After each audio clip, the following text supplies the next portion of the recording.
Case आया था social media पे, बहुत आपने भी देखा होगा, जिसमें लोगों ने कहा है कि उनकी एक सेलिब्रिटी की डेथ हुई है सर्जरी की वजह से। तो मैं ये जानना चाहती हूँ कि ये सर्जरीज कितनी सेफ़ होती हैं, और अगर कोई इस सर्जरी को करवाना चाहता है, कोई प्लास्टिक सर्जरी और कॉस्मेटिक सर्जरी, उनको किन किन चीज़ों का ध्यान रखना चाहिए उसके लिए? Okay, so just like any surgical procedures, अगर आप सर्जिकल प्रोसीजर्स भी या कोई भी प्रोसीजर्स करा रहे हैं तो उसके कुछ रिस्क फैक्टर्स होते हैं। डेफिनेटली। ओके, सो उसके प्रोज भी होते हैं, कुछ कॉन्स भी होते हैं, है ना। सो और इन पे 3 चीज़ों पर सेफ्टी स्टैंडर्ड्स यूजुअली हमारे डिफाइन होते हैं। ओके। एक होता है पेशेंट फैक्टर, हाँ जी, कि पेशेंट फैक्टर क्या है, उसको क्या प्रॉब्लम है, क्या इशू है, किस चीज़ के लिए वो आया है।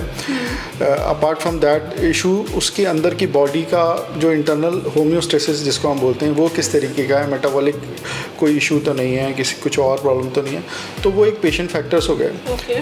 दूसरा है सर्जन फैक्टर्स, जो सर्जन आपकी सर्जरी कर रहा है या जो भी कोई प्रोसीजर परफॉर्म कर रहा है या कोई भी आपको मेडिसिन भी एडवाइस कर रहा है, उसकी क्या बेसिकली वो किस तरीके का प्रोफेशनल है, are they qualified enough to advise those procedures या टू परफॉर्म दोज प्रोसीजर्स, उसका एक्सपीरियंस कितना है ना।